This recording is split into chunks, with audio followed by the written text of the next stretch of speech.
সবাই ঐক্যবদ্ধ ছিলাম। ভারত থেকে, দিল্লি থেকে আমাদের বাংলাদেশে শেখ হাসিনাকে টিকিয়ে রাখার জন্য তাদের আর্মি পাঠিয়েছিল। সে 5 তারিখে পলায়নের ভিডিও সবাই দেখেছি। কিন্তু ভারত কি টিকিয়ে রাখতে পেরেছে? আমাদের একতার কাছে, আমাদের সংগ্রামের কাছে তারা সবাই হেরে গিয়েছে। সেই দিনই ভারত বুঝে গিয়েছে বাংলাদেশের যতদিন প্রত্যেকটা শিক্ষা প্রতিষ্ঠানের শিক্ষার্থীরা ঐক্যবদ্ধ থাকবে, ততদিন তারা চাইলে তাদের দিল্লির সে এজেন্ডা এই দেশে বাস্তবায়ন করতে পারবে না। তারা বুঝে গিয়েছে যে একতাই ভারত যে অখণ্ড ভারতের স্বপ্ন দেখে, অখণ্ড হিন্দুত্ববাদী রাষ্ট্রের যে স্বপ্ন দেখে, সেই স্বপ্ন এই বাংলাদেশের শিক্ষার্থীরা যদি ঐক্যবদ্ধ থাকে, তারা যদি একসাথে লড়াইয়ের মানসিকতা রাখে, তাহলে তাদের সেই স্বপ্ন কখনো বাস্তবায়িত হবে না। ঠিক এই কারণেই যে গুরুত্বপূর্ণ হাবগুলাতে আমাদের শিক্ষার্থীরা ঐক্যবদ্ধভাবে প্রথম প্রতিরোধ গুলো গড়ে তুলেছিল, সেই গুরুত্বপূর্ণ হাবগুলোকে প্রথম টার্গেট করা হয়েছে। যাত্রাবাড়িতে সবচাইতে বড় হাব ছিল, সেখানে সবচাইতে বেশি গণপ্রতিরোধ গড়ে তোলা হয়েছিল। সেখানে দেখেন, সেখানে যে সকল কলেজের শিক্ষার্থীরা আন্দোলন করেছে, সেই সকল কলেজের শিক্ষার্থীদের মধ্যে দ্বন্দ্ব সংঘাত লাগিয়ে দিয়েছে। কখনো দেখেছেন প্রাতিষ্ঠানিক দ্বন্দ্বের কারণে কোন প্রতিষ্ঠানকে লুটপাট করে নিয়ে যেতে দেখেছেন? এটা কি উস্কানি ছাড়া সম্ভব? এটা কি গোয়েন্দা তৎপরতা ছাড়া সম্ভব? ভারত চাচ্ছে আমরা শিক্ষার্থীরা বিভাজিত হই। এই যে আপনাদের এই সায়েন্স ল্যাবে আপনারা গণপ্রতিরোধ গড়ে তুলছিলেন, সেই 17 তারিখ থেকে আমার স্টুডেন্টের বাসা এখানে বুদ্ধের গলিতে, আমি ওই বাসায় কয়েকদিন পাঠিয়েছিলাম। উনি দিনটা রান্না বান্না করে এনে এখানে খাবার দিয়ে যেতেন। এই যে দীর্ঘ সময় ধরে আপনারা প্রতিরোধ গড়ে তুলেছিলেন, এখানে একসাথে সকল কলেজ একসাথে, সেখানে কি ঢাকা কলেজ ছিল না, আইডিয়াল কলেজ ছিল না, আপনারা ছিলেন না, সবাই একসাথে ছিলেন। কিন্তু এখন আপনাদেরকে মুখোমুখি দাঁড় করিয়ে দেওয়া হচ্ছে। কয়েকদিন পর দেখবেন বনশ্রীতে মুখোমুখি দাঁড় করানো হবে। রিক্সা শ্রমিকদেরকে আমাদের মুখোমুখি দাঁড় করিয়ে দেওয়া হয়েছে, কারণ রিক্সা শ্রমিকরা আমাদেরকে সাপোর্ট দিয়েছে, আমাদের সাথে লড়াই করেছে, তারাও জীবন দিয়েছে। কিছুদিন প্রথমত আমাদের হচ্ছে গার্মেন্টস শ্রমিকদেরকে আমাদের মুখোমুখি দাঁড় করানোর চেষ্টা করা হয়েছিল। আশুলিয়াতে, গাজীপুরে সব জায়গায় গার্মেন্টস শ্রমিকদেরকে রাস্তায় নামিয়ে দেওয়া হয়েছিল। বারবার তারা আমাদের একতাকে ধ্বংস করার জন্য, একতাকে নষ্ট করার জন্য তারা ষড়যন্ত্র করছে। তারা যখন দেখছে আনসার লীগকে প্রতিরোধ করার জন্য ঢাকার প্রতিটি কলেজ, কে কোন কলেজে সেটা বিবেচনা না করে সবাই দৌড়ে গিয়ে আনসার লীগকে প্রতিরোধ করেছে।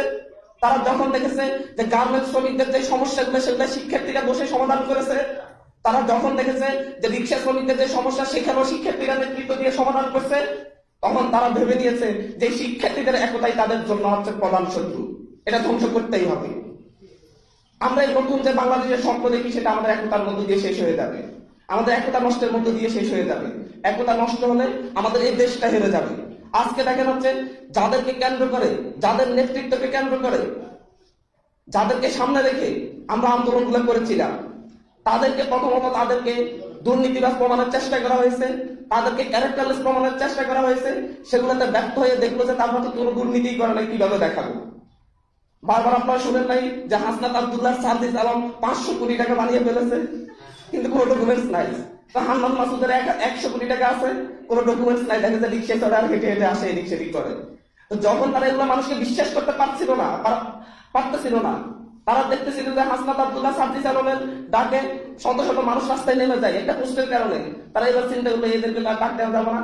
কালকে চট্টগ্রাম থেকে তারা যখন ঢাকায় ফিরছিল, একটি ট্রাক তাদের গাড়ি বহরে হামলা করে। সেই ট্রাকটা হামলা করার সময় পাশের বাইকগুলা তাদেরকে প্রতিরোধ করতে চেষ্টা করে, সেই বাইকগুলাকে আঘাত করে তারপরে গিয়ে গাড়িতে আক্রমণ করে। সেই ট্রাকের ড্রাইভারকে ধরে জিজ্ঞাসা করা হয়েছিল, আপনি কোথায় গিয়েছেন, কোথা থেকে আসতেছেন? বললো যে ময়মনসিংহ থেকে কক্সবাজার চকরিয়াতে একটি জায়গায় সে মাল খালাস করতে গিয়েছে। সেখানে খবর নিয়ে দেখা গেল যে এই ট্রাকটি কোনো ধরনের মাল খালাস করেনি। উদ্দেশ্য প্রণোদিত ভাবেই, পরিকল্পিত ভাবে হত্যার উদ্দেশ্যে সেখানে গিয়েছে। কালকে রাতের রেস্ট নিয়ে সকালবেলা আবার রওনা হয়েছে। যাত্রাবাড়ি ব্রিজের উপর আবার আরেকটি ট্রাক হাসপাতালের গাড়িতে আক্রমণ করেছে। আমাদেরকে জানানো হয়েছে আপনারা কয়েকজন মূল টার্গেটে আছেন, আপনাদেরকে সরিয়ে দেওয়া হবে। প্রথমে আমাদের একতা নষ্ট করেছে, তারপরে ভেবে দেখেছে যদি এখন একজন একজন করে সরিয়ে দিই তাহলে হয়তো আর বড় আন্দোলন গড়ে উঠবে না। মনে রাখবেন, টার্গেট একজন দিয়ে শুরু হয় কিন্তু শেষ হয় হাজারো জন দিয়ে। যেদিন 5 মে শাপলা চত্বরে আমাদের কওমি ভাই বোনদের উপর হামলা করা হয়েছিল, সেই দিন যদি আমরা গণপ্রতিরোধ গড়ে তুলতে পারতাম, পরবর্তীতে আর বিভিন্ন বাম দল, ডান দলের নেতা কর্মীদের উপর মামলা হইতো না, গুম খুন হতো না। কিন্তু আমরা পারিনি। আমাদেরকে বিভাজিত করাই তাদের শক্তি। তারা আমাদেরকে বিভাজিত করবে, তারা শাসন করবে, শোষণ করবে। তারা দিল্লি থেকে এখনো স্বপ্ন দেখে শেখ হাসিনাকে বাংলাদেশ শাসন করবে। তবে এই প্রচেষ্টা আমরা কি ব্যর্থ করে দিব? আমরা ব্যর্থ করে দিব, এই দায়িত্বটা কাদের হবে?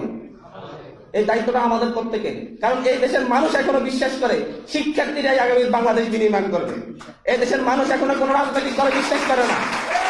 এই দেশের মানুষ এখন আর কোনো রাজনৈতিক ব্যক্তিবর্গের উপর বিশ্বাস রাখে না। এদেশের মানুষ বিশ্বাস রাখে মূলত এখন ছাত্রদের উপর।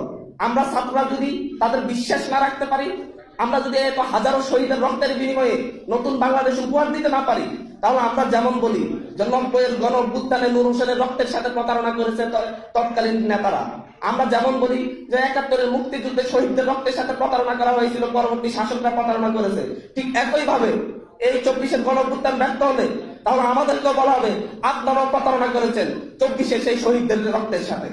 আমরা কি সেই প্রতারক হয়ে বেঁচে থাকবো, নাকি হচ্ছে আমরা আমাদের যেই স্বপ্ন সেটা বাস্তবায়ন করে এটা দেখিয়ে দিব? লড়াইটা আমাদের শেষ হয়নি, লড়াইটা আমাদের শুরু হয়েছে 5ই আগস্টের পর নতুন ভাবে। 5ই আগস্টের আগ পর্যন্ত আমাদের শত্রু ছিল প্রকাশ্য, 5ই আগস্টের পরবর্তীতে আমাদের শত্রুরা এখন হচ্ছে অপ্রকাশ্য, অদৃশ্য। আমাদেরকে এখন অদৃশ্য শত্রুর সাথে লড়াই করতে হচ্ছে। সেই ক্ষেত্রে আমাদেরকে অবশ্যই ভেবে চিন্তে প্রত্যেকটা পদক্ষেপ নিতে হবে।